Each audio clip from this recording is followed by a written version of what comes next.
উরু বা রানের উপরে কোরআন রেখে পড়া যাবে যদি কোনো ব্যক্তির রেহাল বা এরকম কোনো কিছু না থাকে হাতের কাছে এবং তিনি ধরে দীর্ঘ সময় পড়তে অসুবিধা হয়, তাহলে তিনি নিজের রানের উপরে কোরআন রেখে পাঠ করতে পারেন।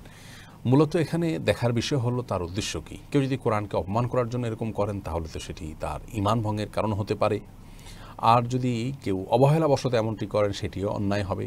কিন্তু যেটি আমরা উল্লেখ করলাম, অর্থাৎ কেউ যদি ধরে পড়ে রাখাটা তার জন্য কষ্টের হয়, একটু আরামের জন্য বা হাত থেকে পড়ে যেতে পারে, সেটার জন্য বরং তিনি রানের উপরে ঠেক দিয়ে তেলাওয়াত করেন, তাহলে সেটি জায়েজ আছে। কারণ ইন্নামাল আমালু বিন্নিয়াত, মূলত উদ্দেশ্যটা কি তার সেটি হলো দেখার বিষয়। আর যদি কেউ কোরআন তেলাওয়াত করেন শুয়ে শুয়ে বা কোনো কিছুর সাথে হেলান দিয়ে, তো সেটাও জায়েজ আছে। আম্মাজান আয়েশা রাদিয়াল্লাহু তাআলা আনহার শরীরে হেলান দিয়ে নবী করিম সাল্লাল্লাহু আলাইহি সাল্লাম কোরআনে কারীম তেলাওয়াত করেছেন, এই বিষয়টি বুখারী সহ বিভিন্ন হাদিসের কিতাবে বর্ণিত হয়েছে। তো যার কারণে কেউ যদি কিছুর সাথে হেলান দিয়ে তেলাওয়াত করেন সেটিও জায়েজ আছে।